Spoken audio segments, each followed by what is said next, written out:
Welcome to the Undisputed podcast. I'm your host, Jenny Taft. This podcast is the full show from today's episode of Undisputed from start to finish. They've got a busy slate, so skip Shannon, let's get to it.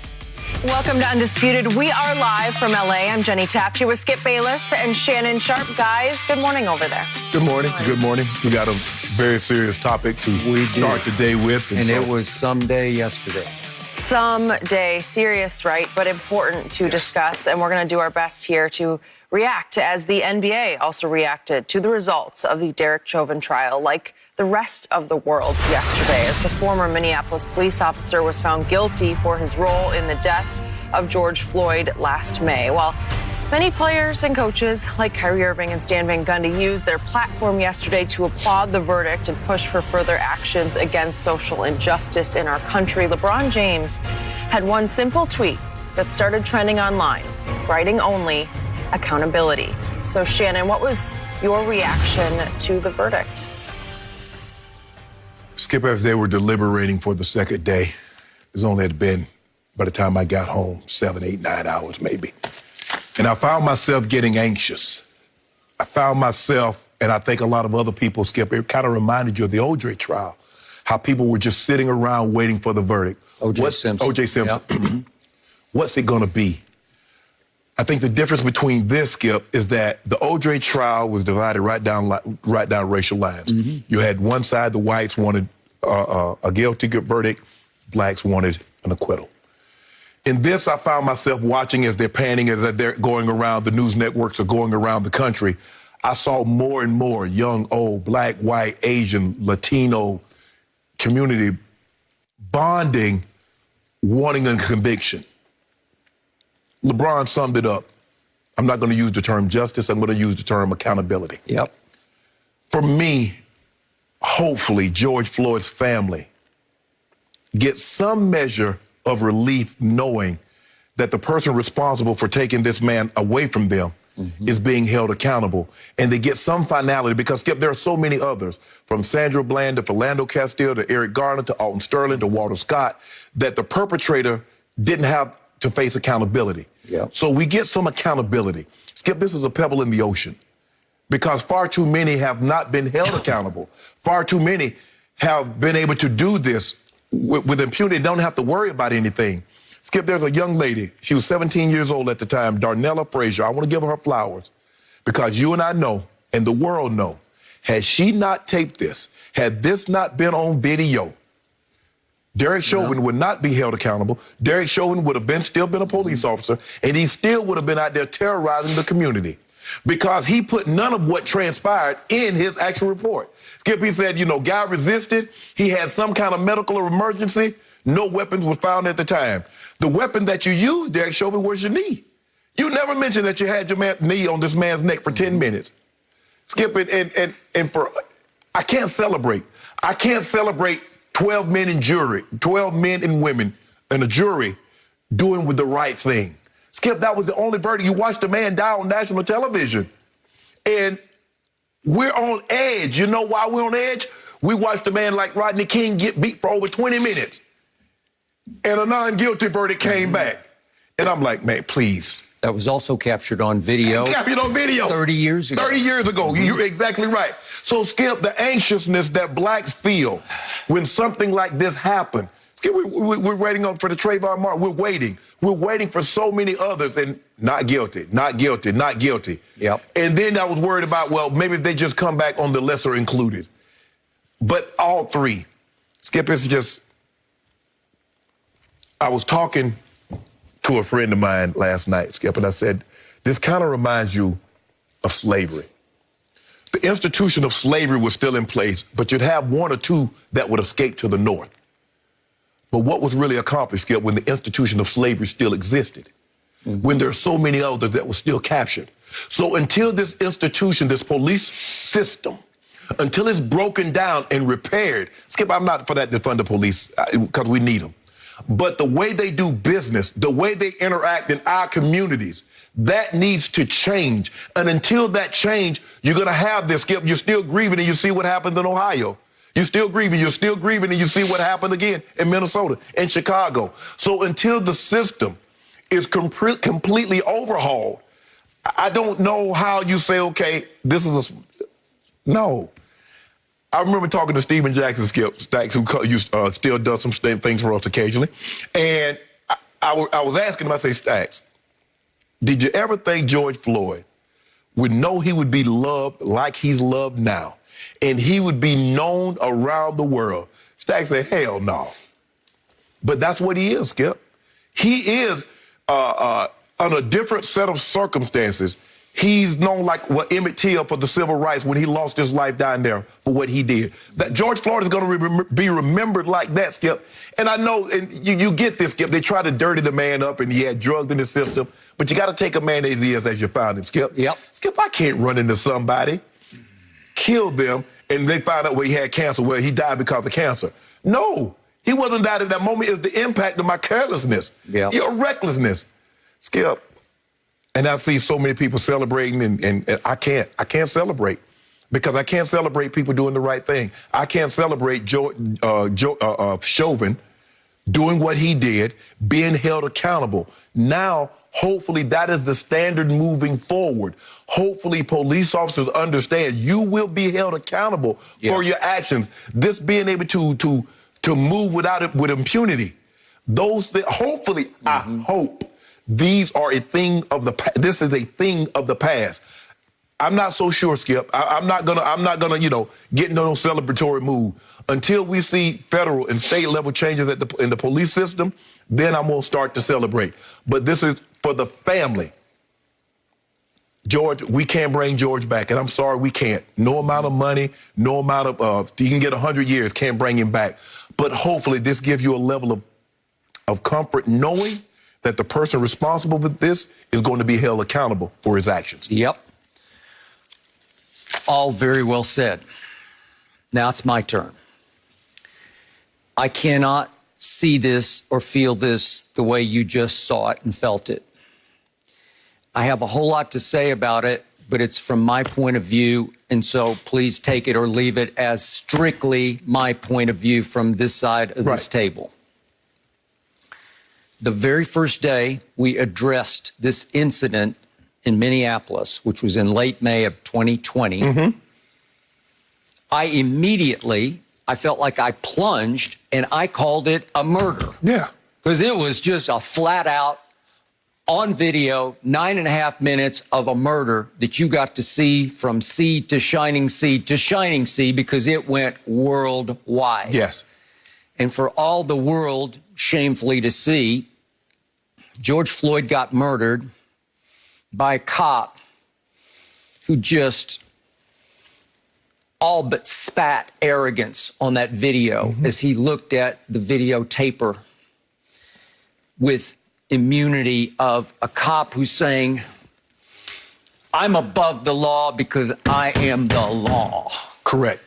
I have the power. I have the power, and my knee is in his neck, and I know exactly what I'm doing to this man. And I believe there was some relationship that they had in the past from that club that he worked at night on various nights.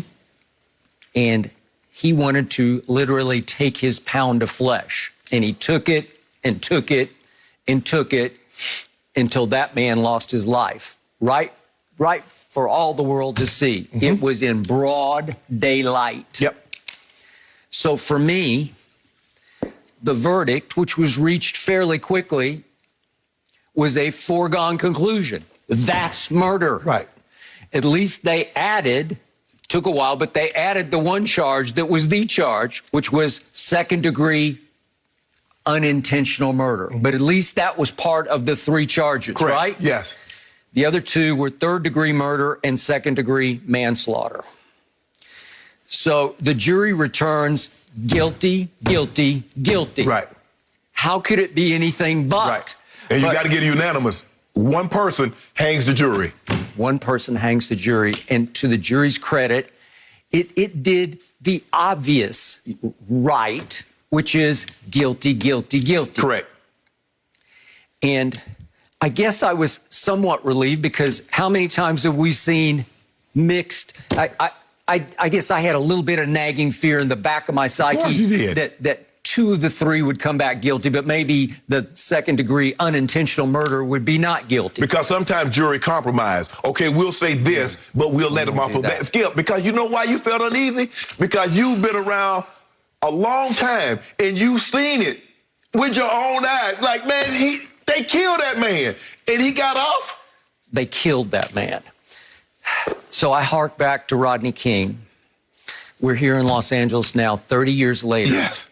And 4 cops just beat the you-know-what out of him. Yes. On video. On video. That was really the first one.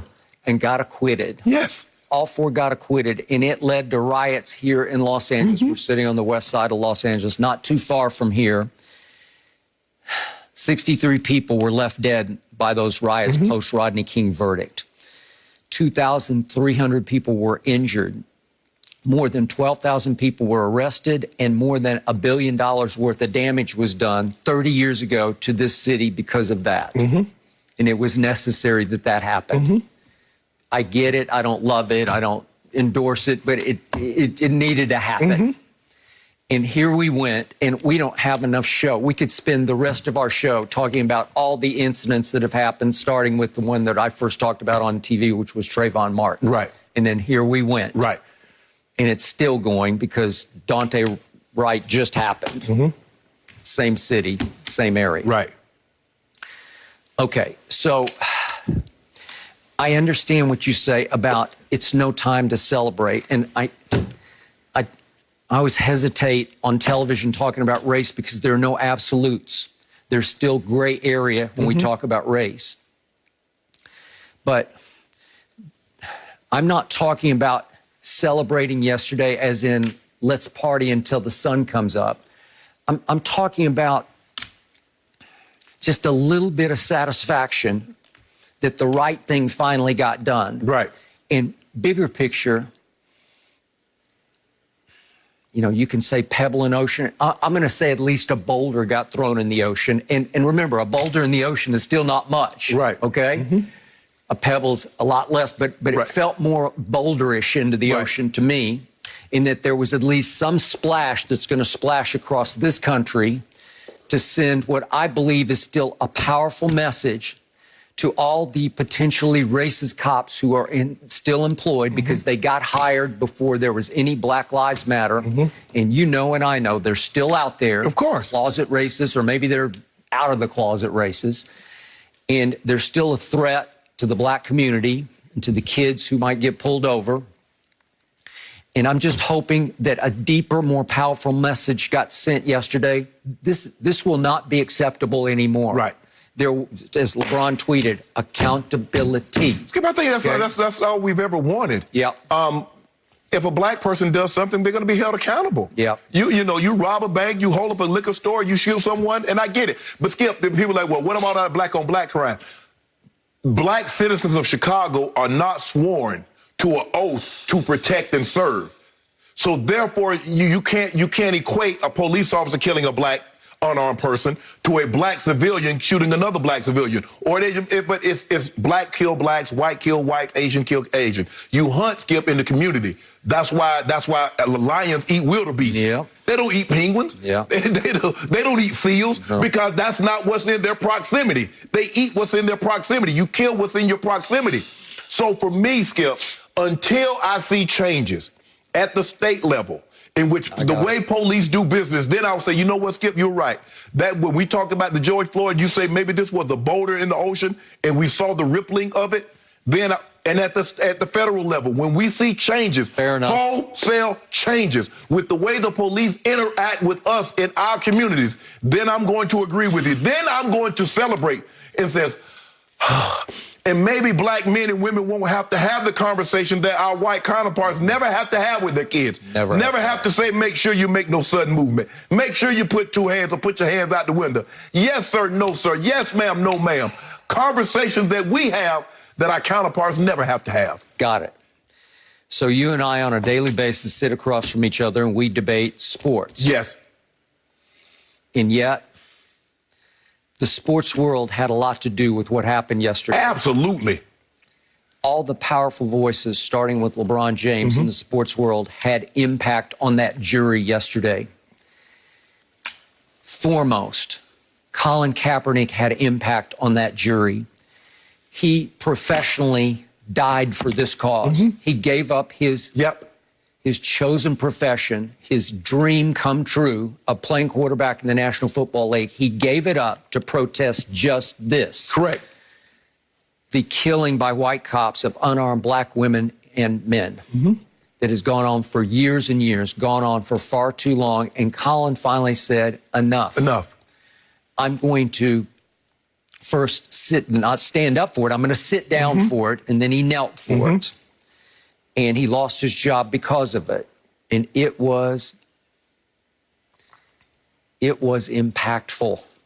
And the ripples from that are going to be felt for years and years. And I wanted to thank him publicly for what he sacrificed for that to happen, because you know it started right there. It did. Black Lives Matter was already a movement, obviously, but it fed off that. Right. It was fueled by what Colin Kaepernick did. A quarterback in the world of sports can have that much impact on real life. And this is about the realest life that we ever talk about. Yeah, sometimes, Skip, a movement can be in place. Dr. King had his movement. The civil rights movement was going strong late 50s, early 60s, but it gained the traction that it absolutely needed when they killed those two white those clergymen from up north. When they came down, they're like, hold on, wait, this is a new ball game now. Skip, it was so outrageous. I find it, I don't know if I want to use the word ironic, because Colin Kaepernick took a knee to protest police brutality and the unequal treatment of people of color, minorities in America. The very knee that that Chauvin kneeled on this man's neck for 10 minutes. He was so, and they tried to give you all this, Skip, but the crowd was angry. He had his hands in his pocket. If you feel a threat, I promise you, I don't know how many people have ever been in the fight, but if you feel threatened, you don't put your hands in your pocket. You at attention. He had his hands in his pocket. He's looking around. He ain't worried about no threat. He's like, I'm in charge. There's nothing you can do. I'm the judge. I'm the jury. I'm God. In this moment, I'm God. Because I can do something that nobody else can do at this very moment. I can take your life. And the jury, they looked at that, Skip, you go to, look, it's not that, as one of the prosecuting attorneys said, this is all about common sense. About common sense. The man had been dead for 4 minutes. One of the police officers said, we need to turn him on the side. No, we're going to leave him right here. Even when the EMT arrived, he still had his knee on the man's neck, Skip, and they didn't render aid until after the fact. Pulmonologist said he had been dead for 4 minutes. Coming back from that. So it was just common sense, Skip, the accountability, and that's all we've ever wanted. Somebody commits an act, hold them accountable like you would a normal person. That's it. So I don't want to be rose-colored glasses today. I don't want to be absurdly over-the-top hopeful here, but can I just say I'm a little hopeful that this is a watershed moment? I told you during Black Lives Matter protests, as the vestiges and remnants of racism came down one after another, I'm talking about the public symbols of racism, the statues, any of those sort of racist symbols from the Civil War days, the South Shall Rise Again days. I watched night after night on television the protesters march, and it just seemed to my eye that there were at least as many white kids as black people. And I know they're mostly kids, some older white people, but Stan Van Gundy said yesterday that his 20-something-year-old kids are fully engaged in Black Lives Matter. I just think that's hopeful, because I do think the kids today, thanks to the passing of George Floyd, the sacrifice he had to make for this, can't get him back, but at least it happened, and it has lasting impact. He will go down in history. Colin Kaepernick has gone down in history, obviously. And I believe that there are generations now coming up of white kids who did get woke, maybe starting with this video that we saw of this murder. But Skip, when we really break it down and we go back, this has been going on, let's say the civil rights movement started in the 60s, so we're 60 years past that. What's actually changed besides camera quality? Oh, that's changed, That's it. We still, Skip, the very thing that Dr. King and so many had given their lives for in the 60s, and people fought for it in the 70s, 80s, 90s, 2000, here we are, 60 years later, and we're still fighting. and we're going to say, you know what, maybe, and I'm sure this is... What's changed to me, and this is a white perspective, is that so many white people are now receptive to what you're talking about who weren't in Dr. King's day. I appreciate them being receptive, Skip, but now let's put some pressure on people that we've sent to state and federal and the national level to enact change in the laws, in the rules. It has to become tangible. Yes, it has to become, yes. I got it. But to say it, because I hear a lot of, Skip, this is what we know. I've never seen so many people quote Dr. King as they do now. And when he was alive, he was the most hated man in the world. 10 times. It wasn't even close. Nobody else was close to Dr. King.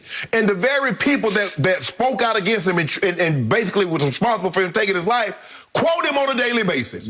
But they used that. They used Dr. King's quotes to try to keep, Skip, that power. And once you have it, it's hard for you to let it go. The police have been doing business like this for such a long time, Skip. And the union, they're not going to want to let it go. They're going to fight you tooth and nail. But we can't be deterred by them wanting to hold on to it when we know what's right. The jury knew what was right. They did what was right. A lot of times juries know what's right, but they don't do what's right. I commend them for doing what was right, because, Skip, we saw it. Hell, they shouldn't even took 10. They should have went there for 30 minutes. Now, come on. What did we see on tape? The man for 10 minutes, even after he had stopped moving. I thought, well, Skip, once the threat has been dissolved, okay, now we move on. Got it. Final thought. About 2 months from now, the sentencing will come down. And I want this man punished to the full extent of the law. And the way I understand it, of the 3 charges, the most serious one, obviously, is the second-degree unintentional murder charge, which can carry a sentence up to 40 years. Prosecution will ask for more than 40 years, but at least 40 needs to be sentenced. Well, guess what, Skip? I mean, you're a police officer. You got to put your knee on somebody's neck in prison. You got to do that. But you know what they're going to do? They'll probably send him out of state. They'll probably put him in Kentucky. He's not going to be in general. He's not going to be in G-Pop. He won't last. I mean, but now they have prisons for corrections officers, because they found out what was transpiring. Can they find out, Skip? It's amazing how they find out what you're in there for, who you are. They know all that. So, hey, Derek Chauvin, you get up, we're going to find out how tough you are. We get an opportunity to see just how tough you are in that place. Guys, I feel relief along with you, but sadness still. I think the images of George Floyd's family and the emotion and just what they've been through over the last couple months. Obviously, this is my hometown. I'm not living in Minneapolis, but you see the images, and there is still a community that needs our support there. But I do hope that this verdict is a step in the right direction. But it's hard, because I just still feel such a sense of sadness for George Floyd, because it doesn't change what happened to him. And I am just praying for his family, because I know that the verdict is out, but the pain doesn't go away for them. And I want to reiterate what LeBron said. I think accountability, that's the word I'm going to continue to keep talking about and thinking of today. No mercy. Following yesterday's guilty verdict in the Derek Chauvin trial, the Raiders tweeted, "I can breathe," a reference to George Floyd repeatedly telling police officers, "I can't breathe," shortly before his death in May. The tweet was met with widespread criticism for being insensitive, but Raiders owner Mark Davis defended the post, saying it was his idea and he, quote, meant no disrespect to the Floyd family. He explained that he got the idea from Floyd's brother, making what he called a powerful statement following the verdict when he said, quote, "Today we are able to breathe again." And as of this morning, the tweet has not been deleted. So, Shannon, did you accept the explanation as to why he kept the post up? Skip, if you say something and you say, well, I didn't mean to be disrespectful, it's not your determination. It's for the family. That's Skip. What he said, what he tweeted, and what Floyd said is entirely different. Skip, he said, today we're able to breathe again. Skip, how do you get today we're able to breathe again to I can breathe? And if you quote somebody, you got to quote them correctly, and you got to put it in quotations, or otherwise that's what you're saying. I mean, doesn't Mark Davis understand how this works, Skip? You can't do that. Just go ahead and say, you know what? For me, I appreciate what went on. The jury, they did an excellent job of hearing the evidence and yada, yada, yada. And I think Derek Chauvin got what he justly deserved. But for you to take this stance, Skip, just like I was wrong, and, well, I'll take it down as a family. Man, Skip, do you know how many people have reached out to that family? Mark Davis, you're not that important. You're not really that high up on the totem pole to get them to call you to take this down. Just go ahead and take it down. It's okay. I believe, Skip, he didn't mean it, but the way it came out, and sometimes while you're trying to do the right thing, you might do the wrong thing. And I don't believe it came from a mean-spirited or ill-intended in an ill-intended form. No. But that's the way when you just look at it, I can breathe. What? After what just transpired, the man said, I can't breathe, how many, 10, 12, 20 times. And but that's not even close to what his brother said. His brothers basically said, now that we have accountability, we can breathe again. We were holding our breaths, just like George Floyd on that pavement that night, Skip, was gasping for air. We're gasping. What's going to happen? Are they going to do the right thing? Are they going to hold this man accountable? That's why he's saying now, me, my family, the loved ones around the world, we can breathe again because finally someone has been held accountable. For the longest time, law enforcement wasn't held accountable for these kind of acts. Skip, Mark, just take it down. It's okay. I believe you meant the right thing, but it came out wrong. Take it down, and then if you want to put back up what his brother actually said, do that. But don't leave this up here and become defiant like your dad, stubborn up, be a maverick. You just put all that in the perfect perspective. And speaking of his father, Al Davis, I knew Al. And I did respect Al. He was a maverick. He was against the grain of the National Football League. But when it came to race relations, he was way ahead of his time. Oh, absolutely, yes. He was one of the first. He was the first to go to the black colleges. First and foremost. Yes. So the son was taught the right way by the father. But the son, this smacks of white privilege. This smacks of, I'm now the owner of the Raiders. Obviously, he inherited that team. Mm-hmm. He didn't have to earn his way into the predominant position. And Shannon, it reminds me of the use by white kids or white people of the N-word. Right. How many times have we talked about this on this show? So white kids today, some, it's come up on the show, want to go to a concert and scream out rap lyrics using the N-word ending in A. Right. And I always say, as you know, no, you cannot. Right. Not your word, not your place. So here's Mark Davis. That's a dramatic sort of example of this. Right. But now on his level, he's saying, my heart's in the right place, but I got to impose my point of view on the Floyd family here, but I got to be clever. This is his attempt at being clever, and it's no time for a white man to be clever. No. It's just not. Not in a situation like this, Skip. You can't, cleverness goes out the window. It doesn't work. This is a look at me. Look what I came up with. Right. I can play off breathe. The I can't breathe, I can breathe. Right. What? You can't see the problem there? You can't see the firestorm you created? Right.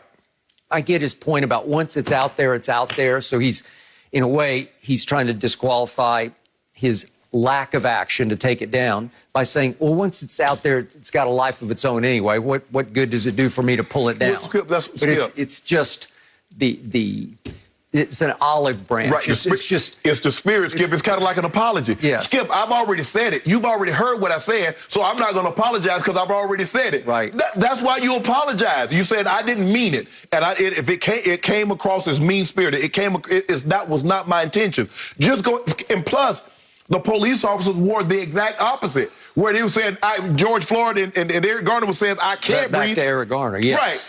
Right. They were saying, I can't breathe. So it will say, well, now I see the negativity that okay, well, take it down. You see the negativity. You see it. Right. Even as a symbol of, I'm sorry, just pull it down. That's it. That's it, Skip.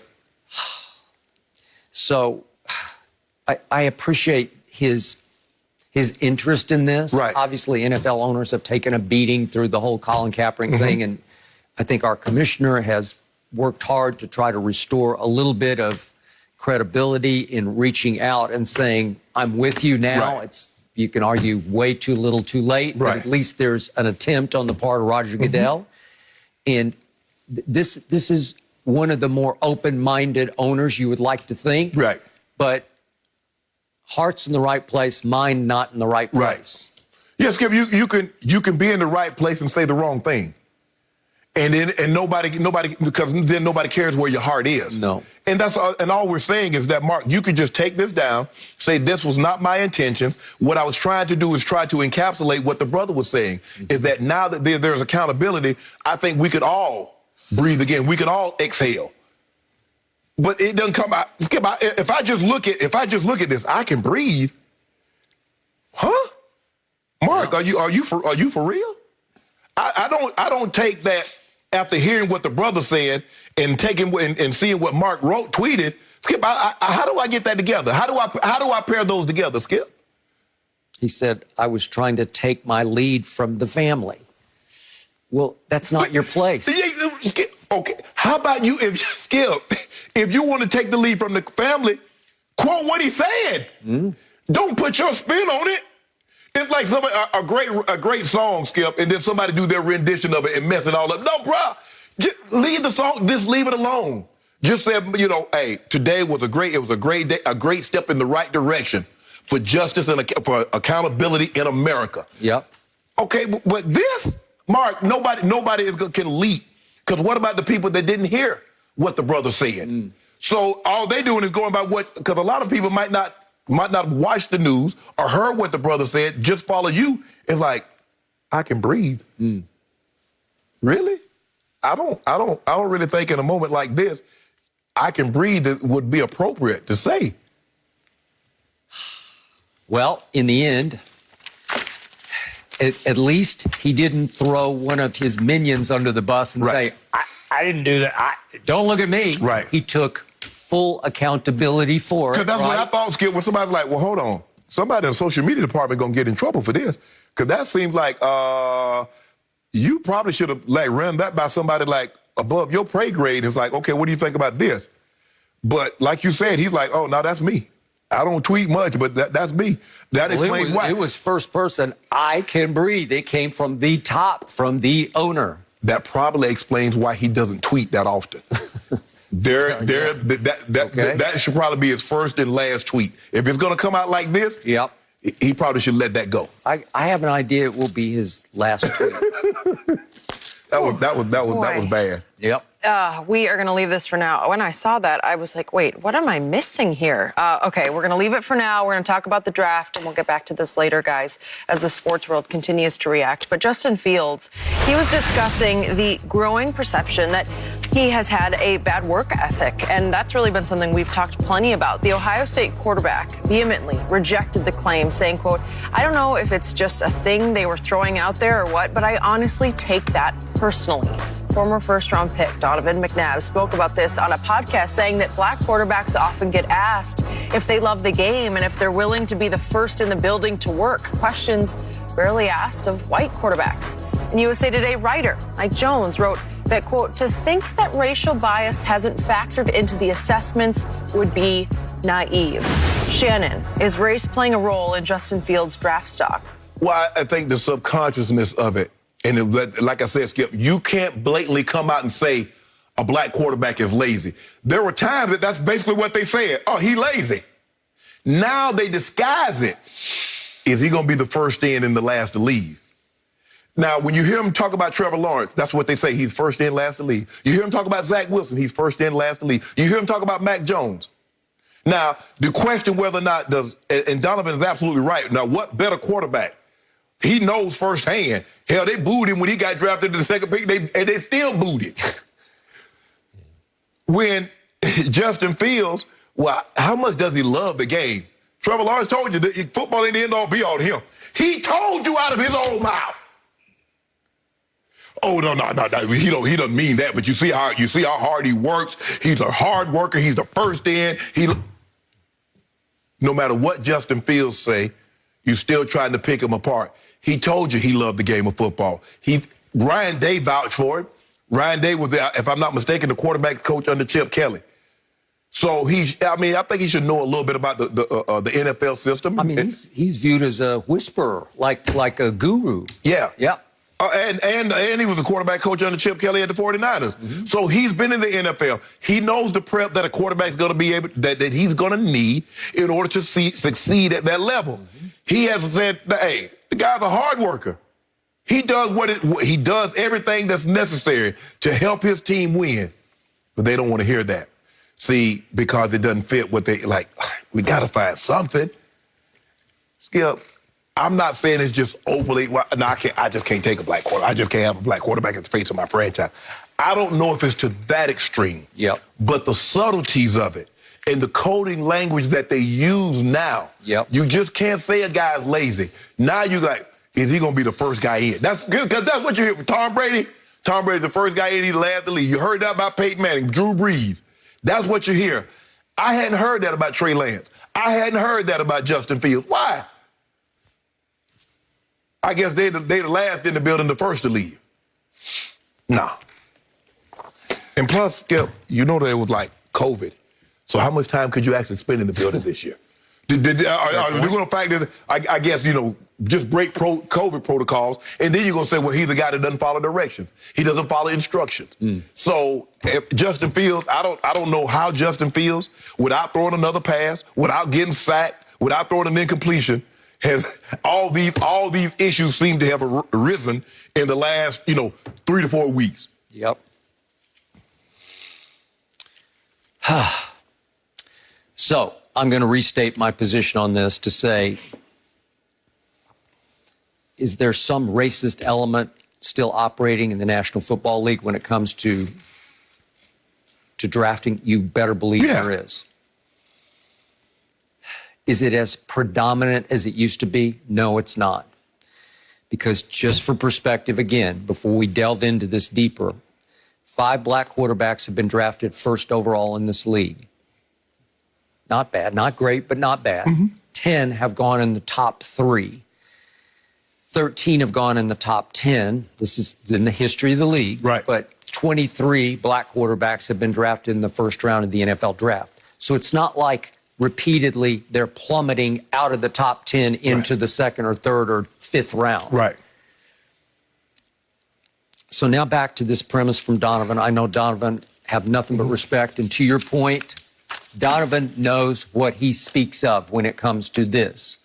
He knows what the code sounds like. Exactly. When it comes back into his ears burn from the code. He might be as hypersensitive to code phrases like last in, first out than anyone who's ever played the position. Exactly. Right? Okay, so I got that, and I get that. Now we're to Mike Jones. He's a prominent pro football voice for USA Today. Back in the day, he covered for the Washington Post, the Washington football team, and he also covered the Wizards for the Washington Times. Been there, done all that. And he gave us an extremely well-written piece in which he examined the Justin Fields dilemma from all sides. Because it's a dilemma because we can't figure out what as he called it, a mystery. I don't know what's going on here because I keep telling you, I'm not going to be surprised if the Jets take Justin Fields at number 2. It would not surprise me one iota. Okay. Mel Kiper is the most respected draft analyst, and he has been steadfast from day number 1 that Justin Fields is the second best quarterback in this draft. Okay. Well, translation, he's telling you in his code, the Jets should take Justin Fields, right? That's Mel's final analysis, and he is sticking right to it. Right. In his mock draft, he's got Justin falling to 10th for my Cowboys to trade out of the 10th pick so that Belichick can go from 15 to 10 to take Justin Fields. Right. So he would fall almost out of the top 10 in Mel's mock draft. Yet, we saw Pro Football Focus just yesterday come out with its mock draft, pre-draft, And what did they say? They had Justin Fields going 3 to the Shanahans, Right. Kyle and Mike, that they had traded all the way up to 3, traded the next 2 years, #1 picks to take Justin Fields 3rd overall in this draft. Well, that's not all bad, right? Right. That would validate Justin Fields as a professional football player. And I think he's going to be pretty to very good. Right. But you and I both have some issues going on here, which have nothing to do with race. They have to do with tape. But you and I have issues with all the quarterbacks. I agree. I got you. But with Justin Fields, just to reiterate, for whatever reason, he went to Georgia where he should have been a superstar. And he couldn't beat out Jake Fromm, and I don't know why. And I don't know what operated under the surface there, but he just didn't transfer. Right. Fine. He transferred to a really good school. Correct. Without a great history of quarterback play. Dwayne Haskins coming in the draft, I just said I don't like his body language. I don't think he's ready yet. I just don't love his consistent accuracy, and so far, so bad for Dwayne Haskins. Right. But does that mean every Ohio State quarterback in history can't play in pro football? No, it does not mean that. Well, I know, but Skip, there have been 12 of them, if I'm not mistaken, drafted in the first round, and none of them have been very good. It, but I don't know why. But he might be the best. He is the best on overall ability because I love his ability. And I am doing handsprings over what he did to Clemson in that playoff game. And I've told you. And Skip, he's not a cut off, Skip, even the year before. Skip, he played well. He made one mistake. He made one mistake, but he played great in that game. He did. 6 touchdowns against Clemson. He just annihilated. Yes. He riddled a defense that was pretty good. It wasn't that bad. And he blew it off the field. And he blew me away because he can get hotter than any of these quarterbacks. And I think that's going to be his legacy in pro football. He can get crazy hot. Right. I think occasionally he can be inconsistent because he had the bad game against Indiana, and it kind of went from bad to worse, and he threw 3 picks and kept Indiana, which was overmatched on talent, in that game. And then he just threw in a stinker against Northwestern in the Big Ten championship game. I can't explain it. Had a QBR of 33, 12 of 27, below 50%. That's just bad day at the office. I don't know. Should we hang our hat on that game? No, we should not. So we get to the black quarterback syndrome that I experienced for the first time in the 70s, and those were the days that I told you my Doug Williams story where I called a bunch of the top GMs, and one of them flat out told me, again, anonymous quote, but he told me, Doug Williams does not have the mental capability to play in our league. That's what you're talking about. That's the old, the archaic, prehistoric mindset. They just can't play quarterback. Really? So Doug Williams fell all the way to 17th. He should have gone #1 in that draft in 77, and the rest is history. He was the first black quarterback to win a Super Bowl for Washington. Okay, so there's another black quarterback in this draft we don't hear anything about in Trey Lance when it comes to the black quarterback syndrome. Why not? Why shouldn't he be discounted as a black quarterback? Is it because he just played at North Dakota State? And nobody's trying to pick him apart. His stock seems to be rising. I think Todd McShay says he had thrown a pass and longer than Justin Fields. So you have a small body of work because you really just have 2019 of Trey Lance. But you got 28 touchdowns to 0 interceptions. You have 1,100 yards rushing.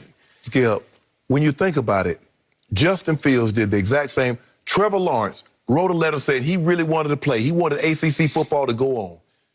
Justin Fields did the same thing for the Big Ten. Oh, he campaigned. But they say Trevor Lawrence saved college football. They don't mention nothing about him. He did the exact same thing. He wrote a letter saying, Big Ten, we want to play.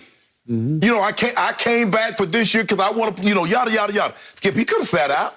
He could have did exactly what your Trey Lance did. He could have sat the season out. And maybe it'd have been a good thing because they wouldn't have been able to pick him apart like they're trying to pick him apart. My only thing is, Skip, if we go for a job interview, ask me the same questions that you asked my right counterpart. If you don't ask him, does he have tattoos? Don't ask me. If you don't ask him what he do in his after hours, don't ask me. That's all I'm saying. So the thing is, what I'm saying to them is that, it's automatically given that the white quarterback, they the first in the building, and they're going to cut the lights out at the end of the night. With Justin Fields, Skip, that is passion. Is it the end? Skip, because, I thought we loved like Peyton Manning and Tom Brady, Drew Brees. It was the end-all, be-all. Okay. But we got a guy at the top of the draft said it's not the end-all, be-all. Remember, I pushed to do that topic last week, and you were laughing across the table at me because you were like, uh-oh, here it comes, and here it came. Yeah. I have grave doubts about Trevor Lawrence because of everything he said and basically stood by in his tweets. Yes. You got to have burning desire to do this. Right. I don't care what color you are. You just better be obsessed or you're going to fail. But guess what they say? When Trevor Lawrence said what he said, cut the tape on.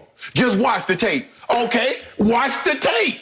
Justin Fields got tape. What did he shoot on 9mm at Ohio State? Watch the tape on Trevor Lawrence. Nah, listen to what I'm telling you about Justin Fields. Nah. I don't buy it. I know there's coded language. Donovan is absolutely right because he's had to deal with it probably more so than anybody. Steve McNair. Man, he played that little old rinky-dink at Alcorn State. That ain't even got no system. They just run around and get open. He just won an MVP, that's all. I think Justin Fields has a whole lot of Steve McNair going on. Seriously. Lamar. Lamar, you need to go ahead and move to wide receiver. Okay, but we all had some doubts about his ability to throw pure football. Skip, that man threw for 3,000 yards and ran for 1,500. Okay, but you still have doubts about Lamar's ability to throw. I'm not saying that he can't throw. He just needs to get more consistent throwing. Okay. But there's a lot of guys. He's not a finished product. He's not a finished product. Think about what they did. I mean, his first year, he came in off the bench for Joe Flacco. They barely let him throw 10 passes a game. And then the next year, he won the MVP and led the league in touchdowns. He just needs to get consistent throwing the football. But he can throw it. Yeah. I mean, 3,000 yards in back-to-back years. Because even Skip, his junior year, he was better than his sophomore year. Yeah. But he just burst on the scene. Yeah. I have no questions about whether or not he can throw the football, Lamar Jackson. It's just the consistency.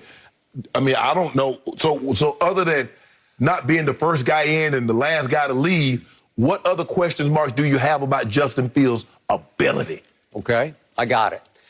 I will remind you, though, I went back to my memory about white quarterbacks that we evaluated before drafts. Remember Jeff George had a cannon. Yes. Right? He came out in my draft in 1990. One of the biggest arms we've ever seen.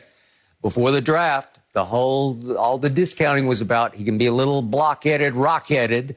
He can be a little goofy, and you never know exactly where the ball is going next, right? Okay, so that was way out there and discounted him before the draft. And then my little guy, Johnny Manziel, he had freakish ability. I loved him, but I kept saying on TV, if he has any problems going forward with alcohol, drugs, or partying, which he prioritized over football, I'm out. And he did have all of the above issues. He had the ability, but he had those issues. And they were heavily publicized before the draft, and everybody kicked him around on every show. Yeah. So, again... Let me ask you a question. If Justin Fields partied like Johnny Manziel, did the things Johnny Manziel, we wouldn't even be having this discussion. Johnny Manziel ain't even... Justin Fields would have kind of even forget about the first round. He might have forget about the first 2-3 rounds. Yeah. But don't think that they look sideways and just sweep under the carpet anything that white quarterbacks do, because they'll get torn apart and picked to pieces just the way that black quarterbacks It has to be so egregious. That's egregious. Johnny Manziel was so egregious with his. It was in your face, in our face. Yes. Yep. I mean, like I said, I just don't see what Justin Fields... I need to see the games that he's played that make them want to pick him. The games that he's played between February and the time he's going to get drafted that make the scouts and everybody so out on Justin Fields. Yep. Well, again, are you sure they're out? I don't know. Is that just a media narrative that's now fueling itself? I guess we're going to see it 3. I guess you believe we might see it 2. We just might. No, seriously, we just might. Man, well, look here. If Justin Fields go 2, the draft's going to be in chaos, because I don't think anybody... I think everybody's intel is telling them is that 1 and 2 is already set, and the draft's going to really start at 3. Okay, how will you feel if the Shanahan take Justin Fields? Hey, Mike, I feel great. It don't matter to me, because Kyle Shanahan, I know how he thinks. He thinks like his dad. I'll take whatever you don't want, and I'll watch what I do with it. He said, hold on, I got Jimmy G. I went to the Super Bowl with Jimmy G. I had Nick Mullins at times. I had C.J. Beathard at times, looking like they were really starters in the NFL. Robert Griffin III was forced on the Shanahans by the owner in Washington. And what did they do with RG3 the first year? Tournament Rookie of the Year. Rookie of the year. And that's not their offense. And won the division with Run the division. And that's really not the kind of offense that Kyle wants to run. Can they run that offense? Oh, yeah. Absolutely they can. I believe all these quarterbacks are better than Jimmy G. I agree. I mean, so if that's what we're measuring it against, these guys that's coming out versus Jimmy G, I'll take them. Agreed. You guys know my personality, and frankly, I am just so sick of this story. I'm sick of it for Justin Fields. I can't believe we're still talking about it, and I don't know where these stories come from, but the people I trust when it comes to Justin Fields are the people that have been around him. Ryan Day, his teammates, our crew that was with him all the time. I literally never heard this about him, and I'm getting annoyed that we're still debating it, and I feel for him. He should be annoyed by it. So when he makes it, which I believe and truly feel he will, I'm going to roll my eyes and say I told you so. Because Justin Fields has that potential, and I am just ready for the storyline to be over. No mercy. Royals catcher Salvador Perez lost a Super Bowl bet with Tampa Bay Rays outfielder Brett Phillips, which meant that Perez had to wear a Tom Brady jersey during batting practice when the two teams met. Kansas City tweeted out a video showing Perez begrudgingly wearing the jersey, but then turning to the camera to cape up for the part owner of the Royals, saying Patrick Mahomes is the best. Well, Brady responded yesterday by tweeting, I think actions speak louder than words, leading Mahomes himself to reply less than an hour later, I guess we'll see in 20 years. So, Shannon, did you have a problem with Brady's response? No. And I'm finally glad Brady is letting his hair down. Skip, I told you there was more to Brady than was meeting the eye. I told you there was a side of him that people didn't know, and he kept bottled up. And I think a lot of that had to do with, as we say, the Patriot way. He suppressed all these things for 20 years. And the first chance he got, he's like, hey, I'm letting my hair down. I'm going to show the real Tom Brady. I'm going to tweet what I want. I'm going to let people know. I'm Tom Brady. I'm great. I'm transcendent. I'm historically great. I've accomplished all this, and I'm letting no slights pass by on social media. If I see it, you best believe I'm going to call attention to it. And I love Patrick Mahomes. Like, hey, bro, we going to see it in 20 years. You in the catbird seat right now. In 2021, you in the catbird seat. But check back with your boy in 2040 and let's see if we can still have this same discussion. Skip, I love it. I love it. It just lets you know that Tom Brady is ultra competitive. Because for the longest time, Skip, well, Tom wouldn't say this and he won't respond. He just going to go, Tom Brady said, no, I ain't letting no slights. I ain't letting no diss get past me on social media. I'm going to let y'all know. I'm GOAT Brady, and y'all need to recognize me who I am. So Shannon Sharpe says he loves this. I love it. Good. Because Skip, this is really not that corny, that old God, that dry humor. This is real. I mean, you talk about, he just played. No, Tom Brady ain't played with this. Tom Brady has not played with this. He's like, I'm tired of y'all tarnishing me. I'm tired of y'all talking about this guy plays better. He can throw harder. He can do all this.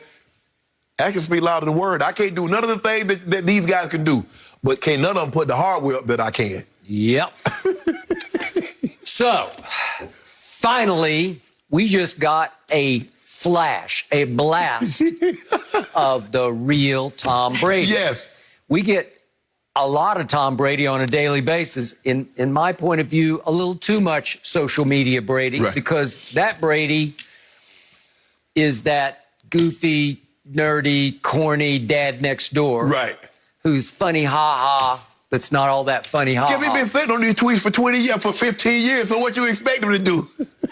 They're just flowing out. And again, Exactly. I'm convinced he's hired somebody to do this on a daily basis. Right. So whoever this kid is who's doing it for him, right, probably a kid, it's like, how about this? How about this? Because right, he's full-time. And every day he's saying, hey, Tom, how about this one? How about this one? It was Skip. I mean, to have somebody like that, you got to be there around him. So it's not like they're in one location, he's in another. No. That's a full-time job. Full-time job. But this didn't come from his social media director. This wasn't a suggestion. This is Brady saying, what? Watch this.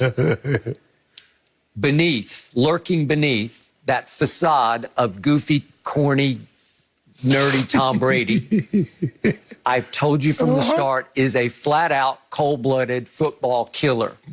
you have to have it in you to do what you did at the highest level. You got to have something. You can call it one loose screw if you want to, but you better have it or you're not going to last. Right. And you're definitely not going to survive and thrive the way he has, because he's got more hardware than anybody's ever had. So deep down, Tom Brady thinks that in 2 playoff meetings, he has kicked that little whippersnapper's butt. That's what he thinks he did to Patrick Mahomes. Right. He got him in his house in Kansas City in overtime. Obviously, they don't play head-to-head against each other, but he won the game. Yeah, my team was 2-1 against yours, bro. Yeah, okay, but he doesn't count the one was in the regular season, right? No, that's what I'm saying. That's why they're 2-2 in the regular season. 2-2, because he beat him twice in the regular season, beat once in the New England. But when it matters, Tom is like... In the post. So there's this guy, there's this alter ego that I have always called Psycho Tom. And it's almost scary to me how people can't see what they see, because they get this impression of Tom Brady off the field, and it's hard to reconcile the guy who loses it on the field with the guy who's on social media off the field. But we saw him lose it on the biggest stage, the Super Bowl stage, when he and Honey Badger got into it. If we could see that, you remember? Yeah. Did this not get a little ugly? Did this not go a little out of bounds? Because Tom wouldn't let it go, right? I don't know who you're talking to. Who? You're talking to me? No, come back here. Don't run. Hey. No. It's this way. Tom said he kicked me off. And then there was some speculation that got a little racist or racial or something. And then Michael Irvin, who was privy to the actual audio on his show that he does for... is that NFL? NFL Network. Showtime? Yeah. No, or is it... I think he does another show. Yeah, but whatever. Yeah. He was privy to the audio, and he said, no, nothing racial in there. It was straight Brady versus Honey Badger, and it got a little R-rated, but that's okay. Skip, I think the thing is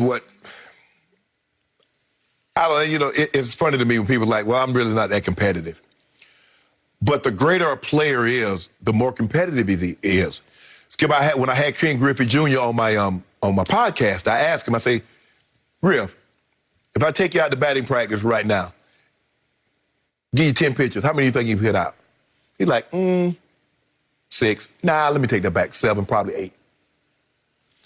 Once that competitive is in you, now Griffey hadn't played. Griffey's been in the Hall of Fame probably 5 years. Griffey hadn't played baseball in 10 years, but it's still there. That passion, that desire. He's still competing, so Tom is his fire burns, and so anytime what you're seeing, Skip, is that any sign of disrespect or any slight, be it on the field, be it on social media. Where Tom Brady would just go onto the sideline and just like, oh, I'm going to get this, at the end of the game, I'm going to let the score do the talking. Because, Skip, I don't need to talk. I'm going to let my score do the talking. I'm going to let my play. Tom Brady said, hell no. I'm trying to let my play. Because even though I let my play do the talking, I got more wins. I got more playoff wins, more Super Bowl wins, more touchdown passes than anybody. Y'all still discounted me. So now I'm going to tell you myself. I ain't going to let the stats talk when I can perfectly talk for myself. I got something for you, and you. I'm the best. Okay. And remember, this behavior on field also manifested itself repeatedly when he was a Patriot.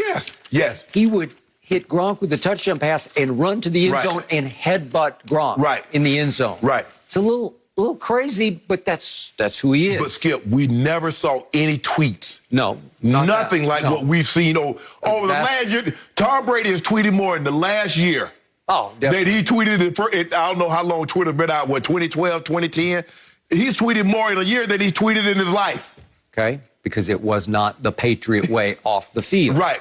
But on the field, you took issue with him a couple times for Taekwon Underwood. Remember, he got on him over on the bench, and then he and Bill O'Brien clashed over it because Taekwon Underwood ran the wrong route in the back of the end zone. I think it was at Washington. And I think a couple of weeks later, Taekwon was no longer a Patriot. And then another incident happened when Brady's trotting off the field. I think he misfired on some pass, and Josh McDaniels walks out on the field and gave him one of these, like, what are you doing? Showing up the GOAT on the field, and the GOAT wouldn't have it. Yeah, Tom should have just mushed him. Get out of here. Okay. But he got in his face. Right. because Tom plays right on razor's edge while he's playing quarterback. Well, what's my issue with Trevor Lawrence? He's none of the above. Right. He doesn't have any of that sort of spillover passion he's surfer dude when he's playing. I know he's from Atlanta, but when he did the interview with Sports Illustrated, he was hanging out in Laguna Beach. Right. It's about 60 miles south of where we are. Skip, for me, I didn't have a problem with Tom Brady getting on Taekwon Underwood. I just had a problem that he got on him in public. Skip, if you go behind closed doors and say, Taekwon, what the F you doing? Run the right route. What did we? I think he thought it was off camera over on the bench, but you know how it goes. You know, Skip, now, it used to be all the cameras. They had like 20 plus cameras at the Super Bowl. Now they have 20 cameras at every game. Then now they got 50 to 75 cameras at the Super Bowl. So there's nothing you can do now, Skip, on the field or on the sidelines that somebody's not panning or somebody's not going to catch. Plus, and they got guys mic'd up.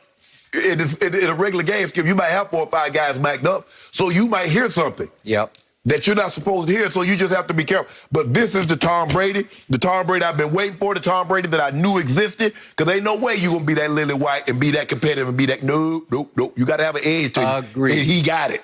And I appreciate that Patrick fired back at him. Yeah, my homeboy's like, way to go. My homeboy's hey, I'm going to check back with you in 20 now. Yep. I want you to have that same energy. Okay. That same energy that you talking right now. Yep, that's I'll be what he's back saying. in 20.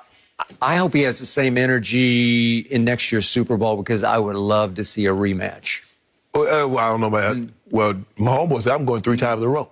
Oh, really? Yeah, that's what homeboy said. Huh. You see what Fox Bet said they got him at 12 I hope wins. he finally plays one good Super Bowl out of 3 if he goes again next year, because, boy, he stunk it up twice. Could I ask you a question? If we switch offensive line, we're going to put Patrick Mahomes behind Tampa, and we're going to put Tom Brady behind Kansas City. What you think the outcome would have been? You just need some excuse. Don't do that, Skip. Yeah. You saw it. You saw with your own eyes. Had that man running for his life. Man ran 2 miles in a football game. And he ain't a wide receiver. And now I read that he's trying to be more efficient and get rid of the ball quicker. Well, maybe that's the secret. Maybe we get AB. That's what's going to happen. Okay. Oh. Good luck. I do enjoy this version of Tom Brady. I like the more open Tom, tweeting more. It's more fun to see. No mercy.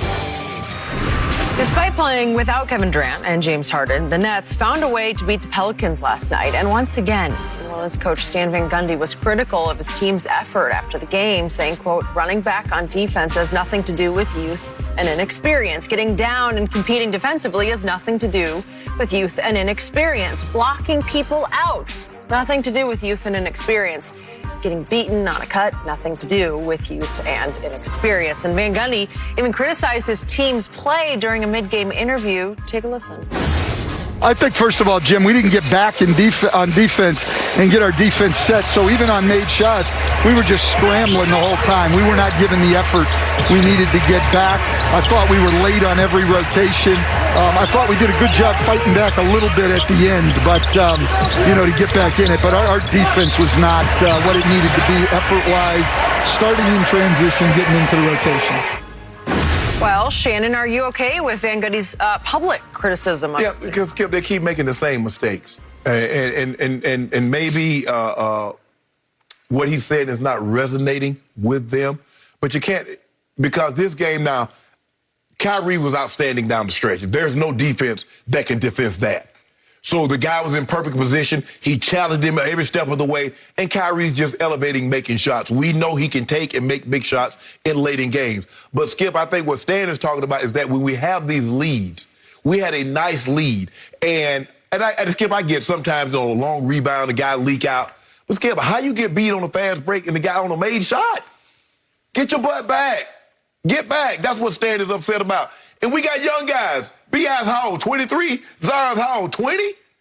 Ain't no reason. Bledsoe's, 25, 26? There's no reason. These guys should be able to run all day. There's no excuse for the effort that they've been giving on defensively. Skip, they're plenty good offensively. They're ninth in offensive efficiency. They're 27th in defense efficiency. They gave up 77 points in the second half. Give up 77 points, you're probably going to lose in a half.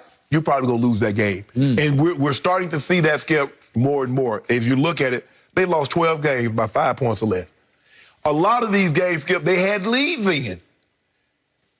So I know it's frustrating. Hence why your boy can't be a coach, because we tell you, I told you, like, we're going to get back. They're going to look to push the ball on make or miss. We got to make sure we get back. They're a hard-cutting team. They're looking to drive and kick because they got three-point shooters on the court. We go over this in film study. We talked about this, and I mean, damn, if we don't get out here, y'all do the exact same thing that we said we was going to guard against. Unacceptable, Skip. Unacceptable. So you're good with his criticism publicly of his team? Well, Skip, that's who he is. You know that's who he is. That's who he's always been.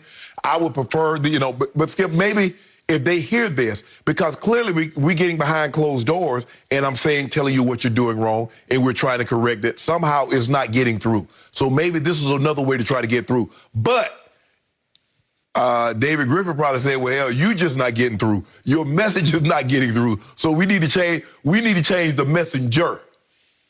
That's what you believe is going to happen. I hope that happens sooner than later. They just got this. The man just had a beignet and a donut, and you always want to get him a cup of coffee. You want to get him up out of there. I don't care how much money you paid him. I don't care how much you owe him. That's not the point. I didn't pay him. I didn't choose him. I didn't hire him. I didn't pay him. It's not my money. Exactly. But I do love the Pelicans, and I've missed very little of their games this year. I've watched just about every game because Zion, for me, is must-see TV. Yeah, they get up and down. They're going to get you 110, 115 points. So, yeah, it's exciting to watch. They're also easily the most disappointing team in basketball. They are now 25-33. They're 8 games under 500 with all that firepower. At home, they're a grand total of 16 wins and 15 losses. That's just wrong. No. Every night I watch them, and every night, right on cue, they flex their basketball muscles because they got them to flex. Even as babies, they got them to flex. And they take a lead. And almost every night, they blow the lead. And it smacks to me of a team that is quitting on the head coach, or at least tuning him out. We know what happened the other night when they failed to heed his orders to foul on the last play. And Bledsoe just lets D-Rose just went right by him. Yes.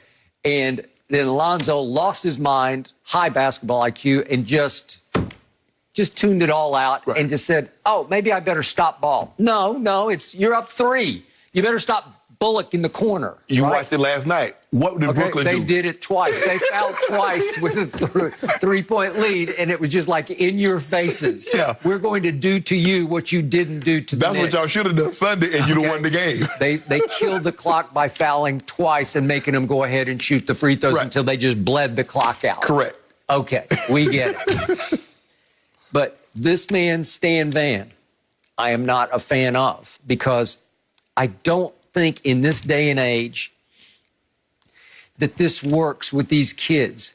They're going to tune it out more and more. I think Dwight tried to tune him out back in the Orlando days and finally made peace with Stan by making fun of him. Remember, Dwight used to imitate him. Correct.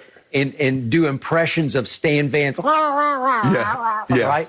And that's, I told you the other day, he's like this old word called a fuss budget. That's what he is. He's a fuss budget, and he's a whiny nagger. He just nags and nags and nags, and he's fingernails on their locker room chalkboard. And after a while, it's just like, stop it. I don't want to hear it anymore. Not that he doesn't know what he's talking about. His calling card, as we always say, is the defensive end. So what he's saying is correct.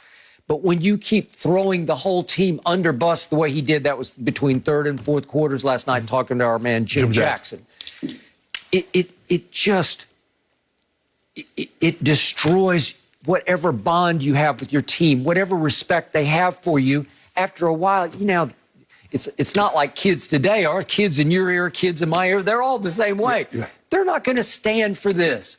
Like, who the hell are you? You have won what in your time? You know what? If it were Phil Jackson doing this, maybe they'd say, okay. But Skip, you know what defense is. Defense is that. Okay, it is. They're not trying on defense. No. They don't want to try on defense. They're rejecting this man. To me, it's a glaring, ongoing, rising problem in New Orleans. Well, you know what, Stan? Let me tell you what you do. This is how you do it.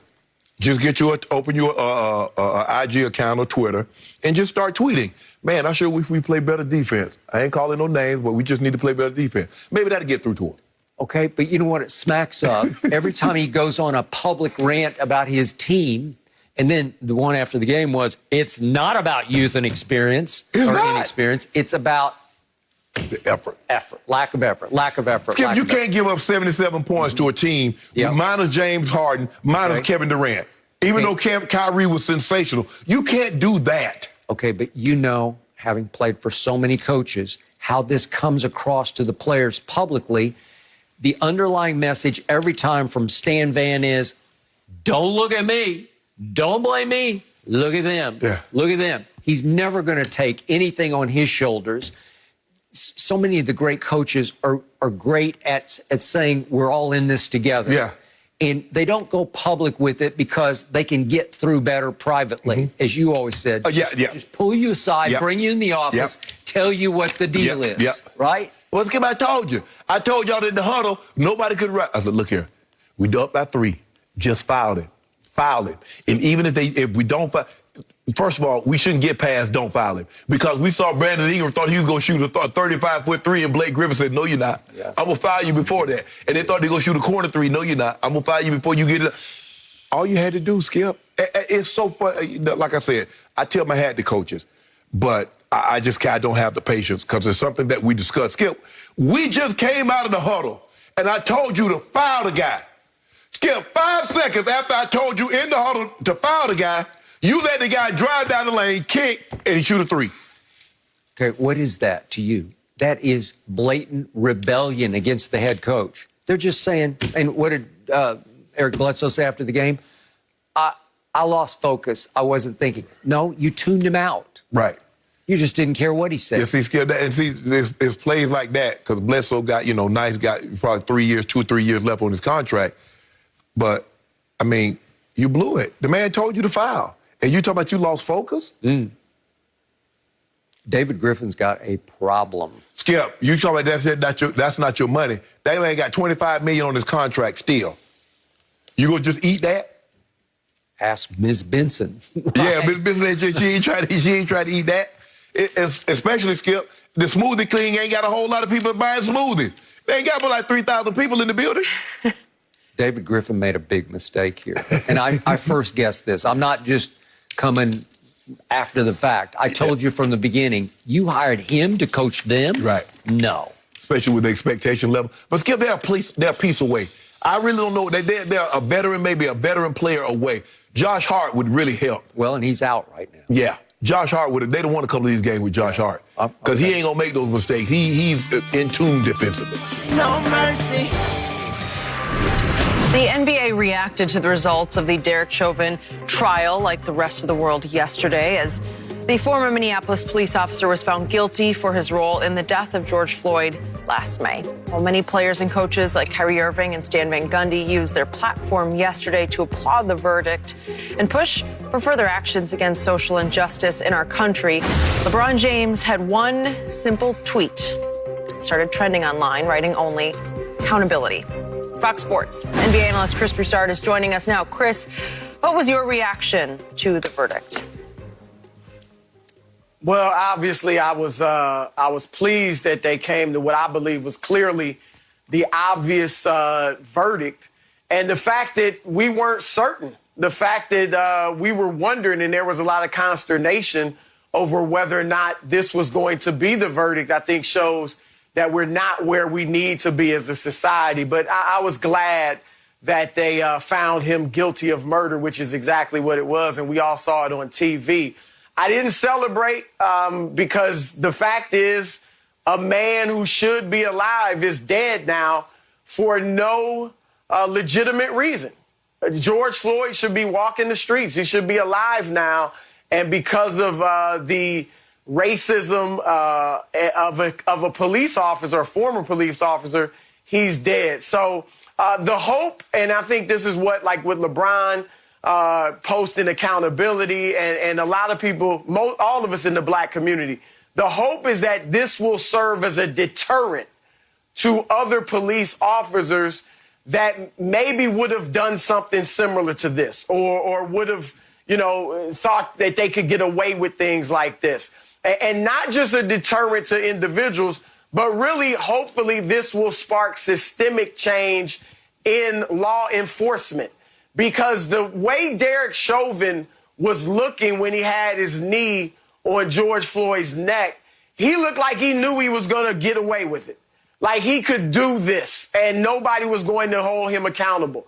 And so hopefully this leads to some change and that type of thinking ends. I also believe that the cops that watched Chauvin do this, they need to be held accountable, and we'll see if that ends up happening. But they violated the law enforcement oath of honor that they all took. They betrayed it because they are supposed to hold not only themselves accountable for upholding, justice, but they're supposed to hold their fellow officers to the same standard. And they didn't do that. So they need to be held accountable as well. I'd like to address, some things I'm hearing, from people that, whether they disagree with the verdict or whatever, but they're talking about, well, what about all the crime, blacks killing blacks in Chicago and other places throughout the country? And look, I don't know one African American who isn't concerned about the homicide rate in the black community. You can go into any black church or mosque on a Sunday, on a weekend, and hear preachers talking about what we need to do within our own community to improve our quality of life. So the notion that blacks aren't concerned with what's going on within our own community is just blatantly false. And people need to stop throwing it out because these are two separate issues, two completely separate issues. And as bad as it is for citizens to kill other citizens, and that's horrible, it is far worse for a policeman who is paid to protect and serve American citizens to be killing unarmed citizens.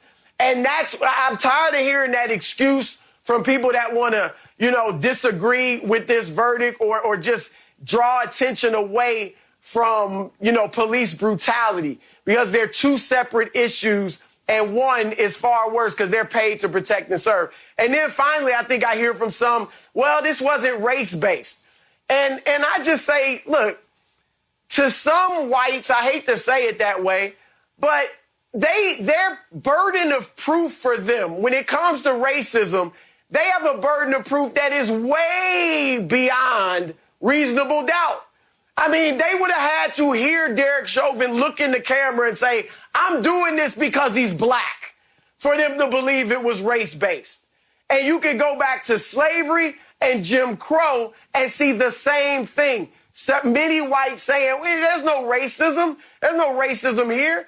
And so let's just start calling things like they are, because that's the first step to really making real change. I agree with everything that you said, Chris. This is really not even a debate here. For me, I believe there are two separate issues, and we can do both things. We can get systemic racism. We can do something with police reform, and we can also do something to address the killing in the black community. Those are two separate issues that can both be addressed. I, like you, did not celebrate because I felt that it's kind of like watching the OJ. And I know Chris, you're old enough to remember, and I know you were sitting around like 85, probably 90 other million Americans sitting around watching, waiting for that verdict to come. But like you said, this was different. For me, I'm like, the jury saw what we saw. A man kneeled on another man's neck in a prone position for 10 minutes. And all the top pathologists in the world, pulmonologists, said he was dead for 3-4 minutes, and he still was on his neck. And even after the fellow officer said, we should turn him on the side, no, we're going to keep him right here. Even as the EMT arrived, he was still on the man's neck. So I'm like, I can't applaud you for doing the right thing. It's like someone said, I went to the bar last night, had me a couple of drinks, and I called me an Uber. That's what you should have done. That's what the jury should have done. But the mere fact that we needed to applaud and some needed to applaud the jury doing the right thing, this is absurd. Chris, you mentioned reasonable doubt. For some, it needs to be all doubt. Come on, man. You know what this was. Well, what if he was threatened? He felt threat from the crowd. The man had his hands in his pocket. If you've ever been in a fight, you feel threatened, you do not keep your hands in your pocket. Is this an anomaly, Chris? Is this an anomaly? Is this a one-off? Because Walter Scott didn't happen. Sandra Bland, Alton Sterling, Eric Gardner, Tamir Rice. That didn't, nothing happened. Philea Castillo, nothing happened. So is this a one-time, or is this the start of a greater change in which the system will be taken apart, police will be held accountable, qualified immunity be done away with, and we expect wholesale changes from top to bottom? Is this the change? Was George Floyd having to give his life, sacrifice his life for the greater cause? For me, when I look at it, George Floyd's family, we can't give him back to you. Our uncle is gone, a brother is gone, and we can't bring that back.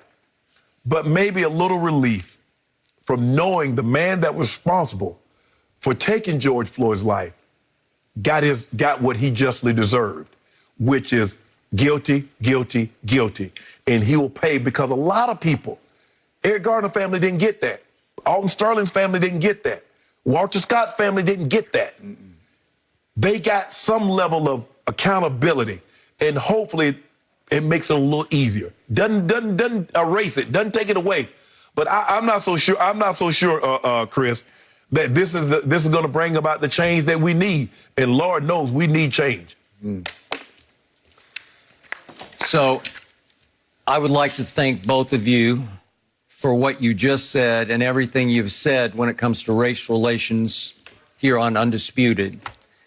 I've learned a lot from both of you, and I just appreciate sort of getting to sit between the two of you and hear you go back and forth about this. Maybe I was wearing my rose-colored glasses yesterday, which I rarely seem to wear, but my 2 cents from my side of the table on what happened yesterday was, I do believe it was a milestone moment, because to both of your points, the obvious happened that had never happened before. Correct. That's it. It was so obvious. The first day Shannon and I talked about this incident in Minneapolis on this show, I just flat out plunged and called it cold-blooded murder in broad daylight, committed by a cop who reeked of smug arrogance, of invincibility, with one hand in his pocket, Derek Chauvin basically saying to the world and to those videotaping the incident, I am above the law because I am the law. Yesterday, the jury said wrong. Yesterday, all 3 counts came back guilty, guilty, guilty. And it was so blatantly foregone conclusion obvious to me, and yet it had never been obvious before. Right. Okay, so I would like to think, to Chris's point, that a resounding message just got sent from sea to shining sea to all those potentially racist, trigger-happy cops out there. This will no longer be tolerated. You can go to prison. I'm thinking here for life, right? We're thinking 40, maybe 50 years. And for the first time in the history of race relations in this country, a message got sent that the white cop can't get away with this anymore. And I would like to also thank so many prominent voices in the sports world, starting with LeBron James and then ending with Colin Kaepernick, for their parts that they played in influencing that jury just to do a very simple right thing, which is to bring back fairly quickly guilty verdicts. Thank you, LeBron, and especially thank you, Colin, because Colin basically professionally died for this cause because he gave up his ability to play quarterback in the National Football League to make a statement of he will no longer stand for this. He's going to kneel for this. Right. And it started a groundswell. It helped fuel the Black Lives Matter movement to a point that I do believe, and this is my 2 cents from across the table, very unscientifically, I believe much of white America is much more receptive to your plight and your cause now than they ever were before. That's just my now where that goes, how that manifests itself systemically, I don't know.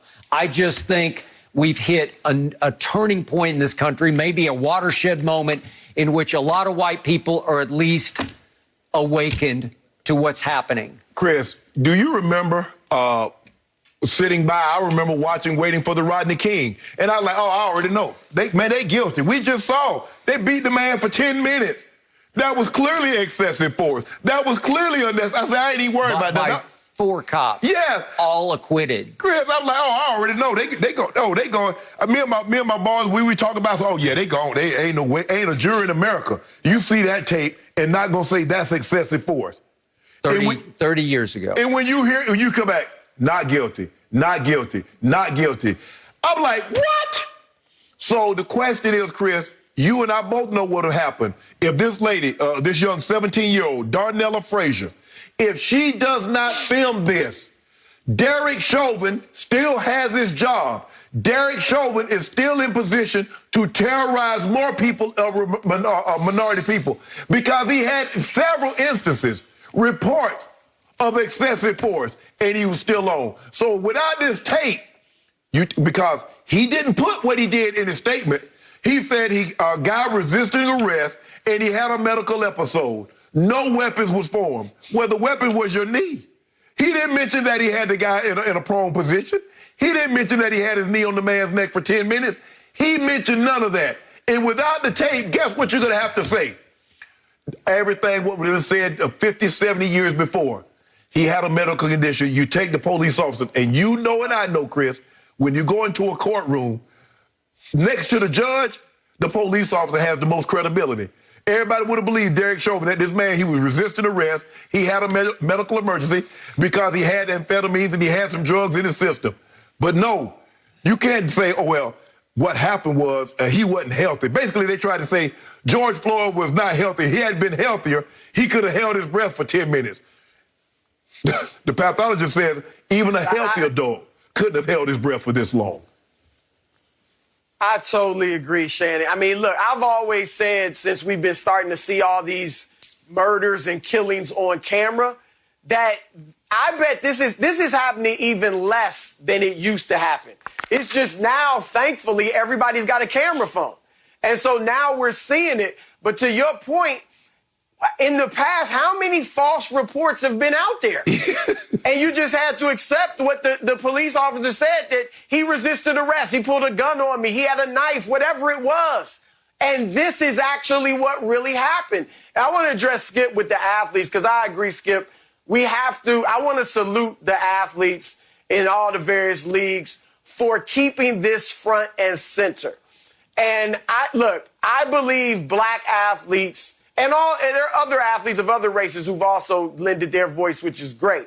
But I believe black athletes are arguably the most powerful voice in the black community, to the mainstream society. And I hate to say this because it doesn't speak well of our country. But I fully believe that if African Americans were not such great athletes and not such dominant athletes in America, that I don't think we as a people would be as accepted within American society as we are today. I really don't. I think that our greatness in sports has endeared us to much of white America to a degree, and that has eased race relations to the degree that they're eased at this point. So I think our athletes need to keep speaking up. Don't just relax because of this verdict, because obviously there's systemic change that needs to be made, and they are the voices that people listen to. They're irreplaceable. Shannon Sharpe was irreplaceable as a tight end when he played in the NFL. And so LeBron James, Russell Wilson, Pat Mahomes, they're irreplaceable.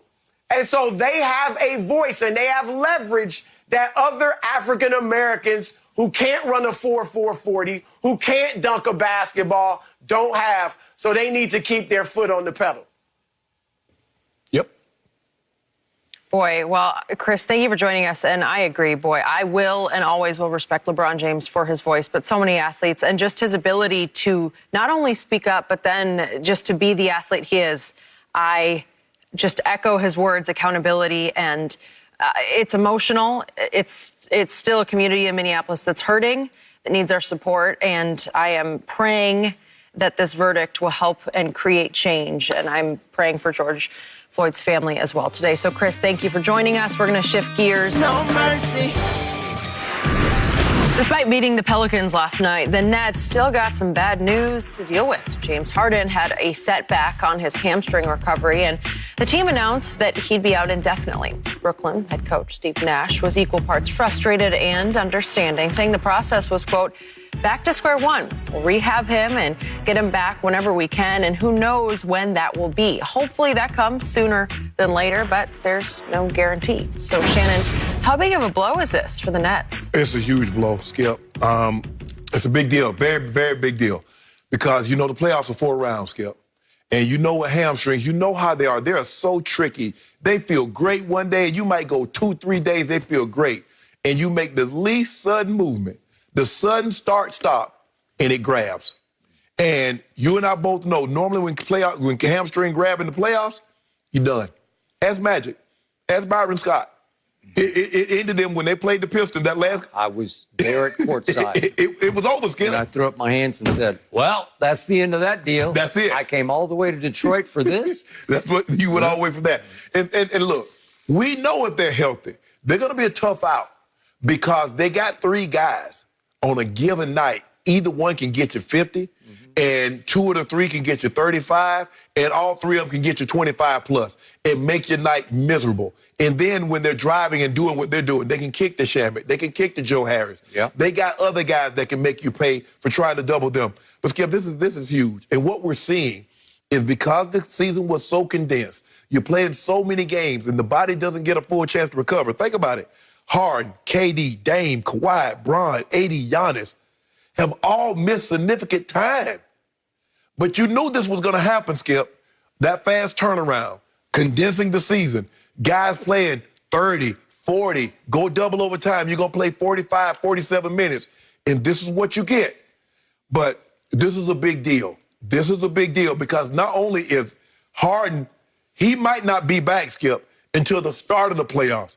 KD, we don't know when KD had a hamstring that kept him out 2 months, and now he got a thigh contusion. So he might be out for another week or 2. They're not getting out of the East with just Kyrie. Kyrie's been sensational, but Kyrie can't get them past Philly, and he can't get them past Milwaukee by himself. They need these guys. Are you sure there's not a little wishful thinking operating under your surface? No, Skip. I want everybody, because I hate when guys get hurt and you like, well, what would have happened? KD, Achilles, Klay Thompson's knee. Skip, what would have happened? Do we believe Toronto would have really beaten Golden State if KD's healthy? I like to have answers. Everybody played. Everybody was at their best. That team won 4 games. Your team didn't. Without James Harden, and if he's back, Skip, is he going to be able to go 100% with that hamstring? Because I don't know.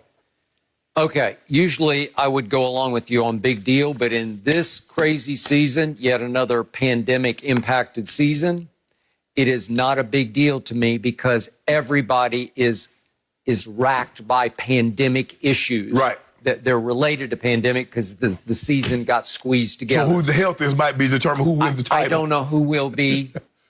That's from the injury gods. I don't know. But I get you about hamstrings. I hate all this. I don't like to talk about it. I'm going to knock on my wood over here. I don't like to wish this upon anybody because when the words are spoken, they somehow get spoken into existence. Right. I don't want to see any more injuries.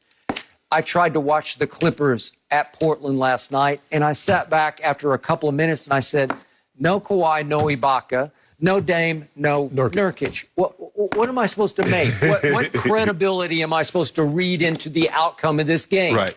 Paul George was sensational down the stretch. Okay, and it meant what? Right.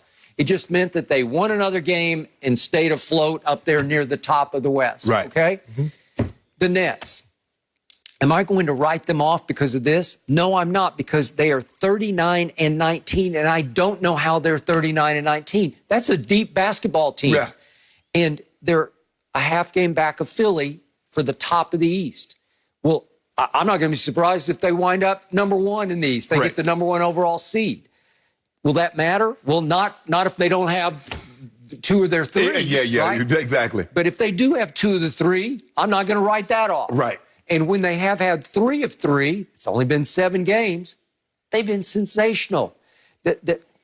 We have never, ever seen this kind of 3-man firepower on one basketball Not team. their prime. And we have also never seen a better fit of 3-man firepower because it is all peace and love. I don't know what's going on behind the scenes, but I can read body language on the court. Right. They are really having fun playing together. And they fit because Kevin is not a dominating ego. He does not need the basketball to score his 30. He is as efficient a scorer as you will ever see. Just give him 15, 16 shots, and he'll get you 30 points. Right. And Kyrie, you mentioned earlier in the show, he was just special last night down the stretch. You want to talk about clutch? He just was like, get out of my way. Right. I got this. Against a loaded team that's playing below its what it should be, but it was at New Orleans. Right. And Kyrie said, I got it. Right. James, on many given nights, just said, I got it. Right. Kevin comes back, and all he does is make shots when he came back. The other night when he took the knee in the thigh, he had just made 3 out of his first 3 shots, right? Yep. What's not to love about this team, even if they get, let's just do this. What if they play no more games together, and whatever game number 1 of the playoffs is the next time those 3 play together, but they're healthy? Right. What if they're healthy? That's the key, Skip. Okay, if they're healthy, you better look out. Right. Oh, yeah. Because I'm not sure they need any more repetitions. I just don't know if they do. I think the biggest thing is, Skip, that if you get the 1 seed, you're going to avoid Milwaukee in the second round. Okay. And so I think that's what they really want. And that way you deal with Philly. Because it's going to be, and that's the thing. But you mentioned health. I forgot. Embiid missed 18 games with an injury. So the question is, Skip, this might be a situation where whomever the health is. And by the way, Joel's always got something. If it's not an injury, it's his stomach ache, right? Yeah. Okay. And am I sure about LeBron's health going? I'm going to knock on wood for it. I'm not sure about it. Right. Am I sure about AD? I'm less sure about AD than I am about LeBron. Right. But if you tell me both are healthy all the way home, you got a great shot. Absolutely. Okay. Am I sure about Kawhi coming back full strength? No. Right. What's going on with Ibaka? He's missed like 18 games with a back injury. Right. Well, how about back injuries? Yeah. Sometimes I think I would qualify back injury as more serious than hamstring. Oh yeah, well, you ain't moving with that back. Okay. That back hurting. Ask Scottie Pippen about his back. Okay. Skip, you remember how he was dragging around that last finals? What am I supposed to do with all this? Yes. Right? And Skip, look, I can understand, Skip, these are your stars and stars. Everybody that's on this list was an all-star. Every last player was an all-star. All-star. The only superstar that hasn't missed any game is Yoke. Everybody else has missed games. And now he doesn't have his running. Right. He's without Jamal Murray. Yeah. So, yeah, Skip, I think, but because it's an injury and they thought he was back. I mean, so they gave him 2 weeks, and then he had a setback on his comeback. Yeah. So now he's down another, they got 13, 14 games left, Skip? So we're looking at another 3 weeks into the season. So he might not be back into the playoffs. How do you condition? And remember, I thought that was a problem because I thought James Harden didn't come in the condition that he needed to. But when you play in 45 minutes, and we was giving him credit, like, man, he played all those minutes because he was leading the NBA in minutes played. He was. And he was balling fat. Yes. Seriously. Yes. He's got a little punch, and he's just balling. He's just running up and down the floor like he can run all night. Yes. I think he was born conditioned. Seriously. These injuries, we do not need anymore. I like what you say, Skip. We're not going to talk about it. We don't want to speak it into existence. I'm going to knock on some more wood around us. We don't need any more. No mercy. In a recent interview, Hall of Fame pitcher Pedro Martinez spoke about a time he threw batting practice to Tom Brady, saying that TB12 had a good swing and was obviously a real athlete. Brady and Martinez were nearly teammates as the GOAT quarterback was actually drafted by the Expos in the 1995 MLB draft. And Pedro still played for Montreal, but 7 Super Bowls later, yes, 7, it looks like Brady chose the right sport in the end. So, still, Shannon, how far could Brady have gone if he had chosen baseball over football? He went as far as he could go. High school. Stopped. Did the right thing. Really? Yeah. Skip it. Stop. We need to stop this. We need to stop this. I think we need to start. No, we Go don't. ahead. So let me get this straight. If I go out there right now and I make, let's just say I shoot 10 threes and I make 6 of them, I guess I could have made it to the NBA. So if I go out there and Pat Mahomes throw me 5 or 6, throw an average guy 5 or 6 passes, and he catches all of them, he could have played in the NFL. We got to stop this notion, Skip. Just because somebody hit a baseball in a batting cage, that doesn't mean they could have played at the highest level. Now, you told me, and many people have told me, the hardest thing to do is to hit a baseball. Yep. But Tom Brady, at batting practice, the 507th pick, 18th round, it's disrespectful to the guys that actually make it to play a particular sport. I've seen guys, I know guys that have actually played both. I know Ty personally. Deion Sanders, I know him personally. Know Bo a little bit, been around Bo a little bit. I know it seems like, oh, yeah, he could have done that. But, Skip, do you understand the skill level in which a player has to have to be able to be a professional, not only at football, but to be professional? Now, Kyler Murray might have could have been on it, but Kyler Murray had played baseball. He had kept playing baseball. He played baseball from high school, was playing it in college. He was the 8th pick in the draft. Yes. Okay. So if Kyler Murray wants to say, you know what, if I had given this some serious, put football down, I believe Kyler Murray could have done it. But to say a guy that because he hit a home run or hit batting practice, nah, I'm not going there. I refuse to. I think you're missing the boat on this one. When I saw that video yesterday, I will qualify myself. I started covering baseball. I covered the Yankees for the Miami Herald in spring training back in 75-ish. And then I came out here to the LA Times and started covering the Dodgers. Garvey, Say, Lopes Dodgers, went to the World Series. That was in 76. And so I got a pretty good idea of what a baseball swing would look like on the big league level. And that's a big league swing to me. So I called up the story last night because I wasn't sure exactly what happened to Tom. He played at Sarah High School in San Mateo, where Barry Bonds went. He's Bobby Bonds' son. And read a story from Kevin Malone, who in 1995 was the general manager of the Montreal Expos, who says that he made the trip to the West Coast when Montreal played at San Francisco, just so he could go to San Mateo and try to confirm what his scout in the area kept telling him was, there's a big league catcher waiting in San Mateo, and we've got to take him. That was Thomas Edward Patrick Brady Jr. So he checked him out, and they brought him out to a pregame just to take some BP with the big league club and to take some infield with the big league club. And this Kevin Malone goes on and on about he turned heads with powerful throws from home plate and a natural swing that crushed balls into the Bay Area sky. And here's the quote from Kevin Malone. He had a chance to be a major league all-star catcher at 6 feet 4 inches and 220 pounds. So the reason he fell to the 18th round was because they talked to Tom and his father, and they said, no, we're going to Michigan to play football. And they tried to talk him out of it so that nobody thought he was going to play baseball, that he was going to pursue football. So nobody drafted him very high. So they just took a flyer on the 18th round, and then they went back to Tom and his father and offered him a second-round contract. It was $400,000 at that time, and 95 was pretty good money. And tried again to turn his head with the bonus that they were going to pay him, and it didn't work because, he was committed to playing football at Michigan. My point is, there's more athletic ability going on here. I don't even know if you consider baseball an athletic game. Maybe it's more of a hand-eye coordination game. But whatever that thing is that allows you to make contact with a baseball that's traveling 95 miles an hour, it's a pretty special thing. And to your point, it's hard to find. Yeah. And I believe he had it, and they believed at that point that he had it.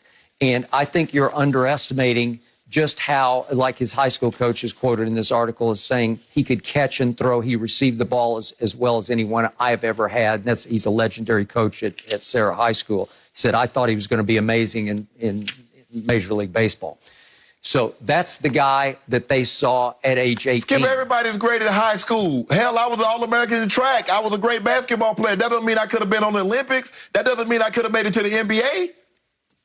I think you're underestimating. I just saw that swing. I said, that's a natural swing. I saw J.J. Watt hit one out. So guess J.J. Watt could have made it to the MLB. Okay. I saw J.J. Watt hit one out in Minute Maid Park. Okay, but he just muscled it out. You know it, and I know But it got out.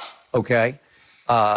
I saw Odell hit one out the other day, and I said, that's a swing. So he could have made the majors. I believe he would have had a chance if he had pursued it. But I definitely believe you are once again underestimating Brady. No, baseball ain't that hard.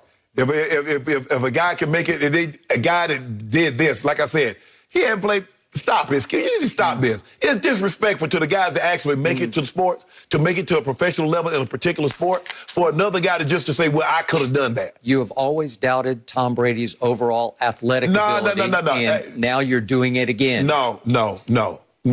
Skip, there's a reason why he chose football. He chose football because he knew that was his best chance.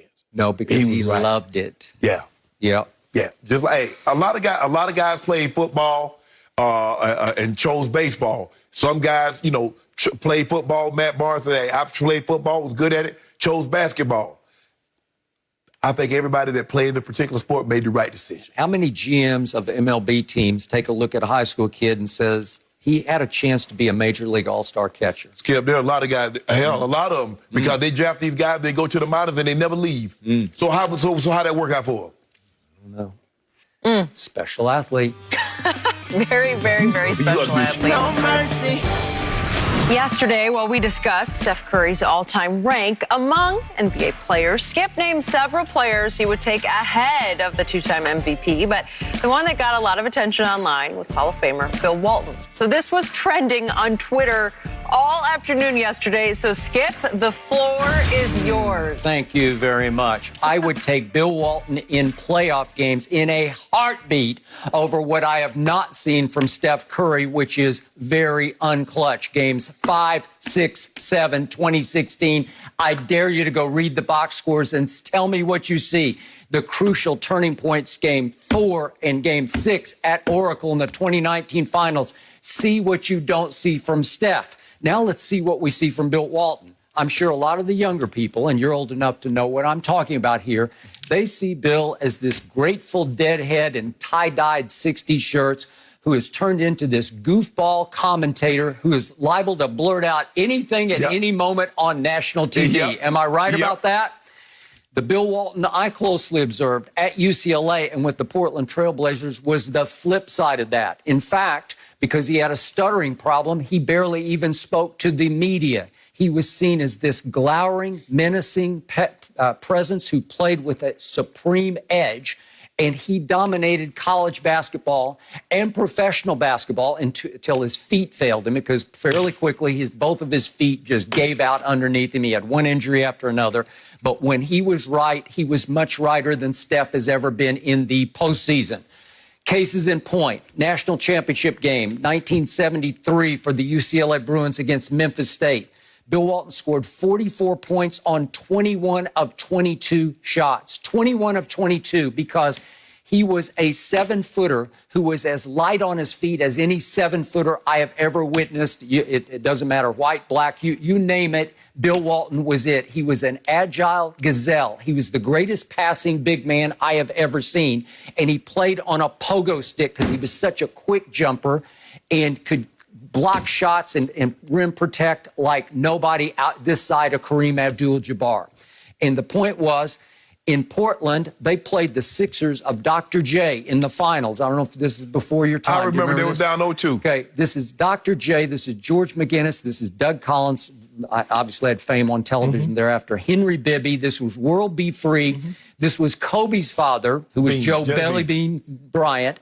And this was Daryl Dawkins, nicknamed Chocolate Thunder. That's what he was up against. And in the closeout Game 6 in that series, in which he was the finals MVP, Bill Walton went for 20 points, 23 rebounds, 7 assists, and 8 blocks of that lineups featuring Dr. J's All-Stars. Are you kidding me? And he turned that right around the next year and went into the regular season and was the MVP of the NBA. I'm sorry. That guy who played with that edge, who was complete flip side of the guy you see on TV, I'm taking him over Steph Curry any day or night in the postseason. You do realize that UCLA is not the NBA, so I'm just going to discount that. Okay, but it was the all-time great finals performance. Yeah, he was great. He was historic. He was a historically great college player. But Skip, you do realize in 77 he finished second in the MVP. He won the finals. They won the finals MVP. He's also, he come back the next year, he won the regular season MVP, playing 58 if I'm not mistaken, of a possible 82 ball games.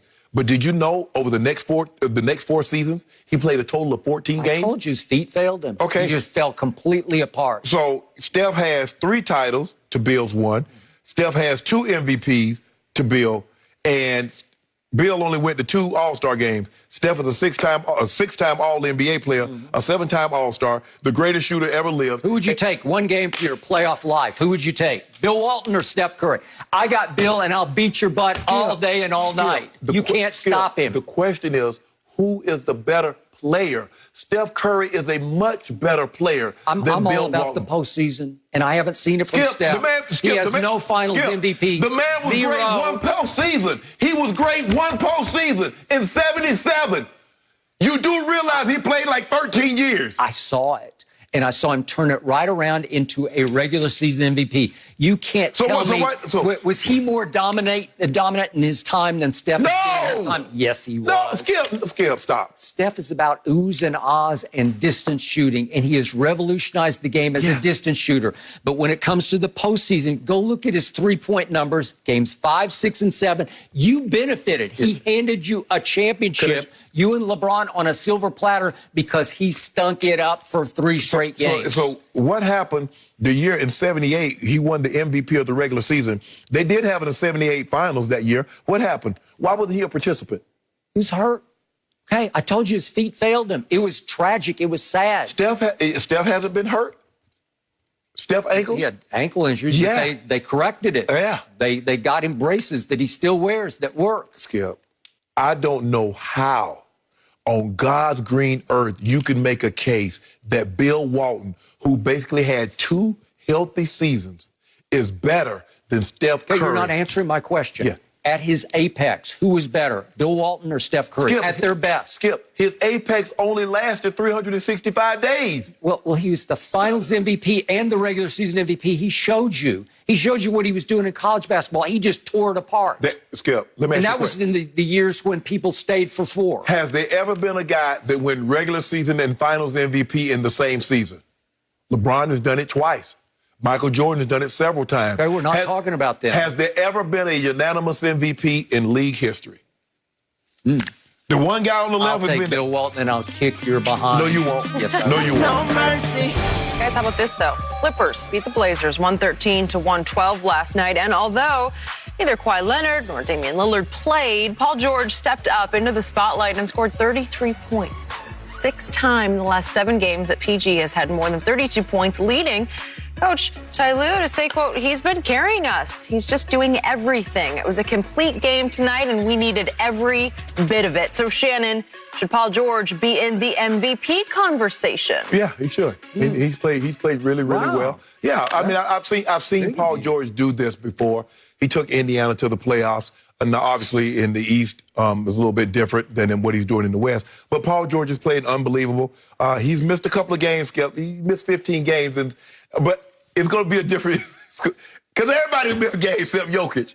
All the MVP candidates, Skip, has missed substantial time except Nikola Jokic. Yep. So I think it's going to be a situation – he's the only one that hadn't missed games is going to win the MVP. But he definitely deserves to be in the discussion, considering he's done a lot of his damage. When Kawhi hasn't been there, he's played extremely well. So his name should be thrown into the hat. Thank you for saying that. In Steph's shadow over the last 7 games, while Steph's been out of his mind, Paul George has averaged 33 a game, shooting 48% from 3. That's sensational to me. And if you want an MVP narrative, how about the guy who was ridiculed in the bubble for needing counseling, suddenly rising and shining into the MVP race? Yeah, we can't get it. By the way, at the end of the game last night, he won the game by doing something I never have seen LeBron do. He just steps right up and makes 2 big free throws to tie it and win it. When would LeBron ever be able to deal with that kind of pressure? Skip, you remember? Wow. He missed. Hold up. Do you remember? This. Do you remember in Indiana? Clutch. Do you remember in Indiana that he missed a free throw? Yeah, okay. I just want to make sure you remember that. He's now a Clipper. It's all different. Pandemic Pete. Until he does this in the playoffs, it doesn't matter. You know that. Yep. Good for him. That is it for Undisputed, guys. Great stuff today. We're back at the same time tomorrow morning. The Herd is next. Have a great day.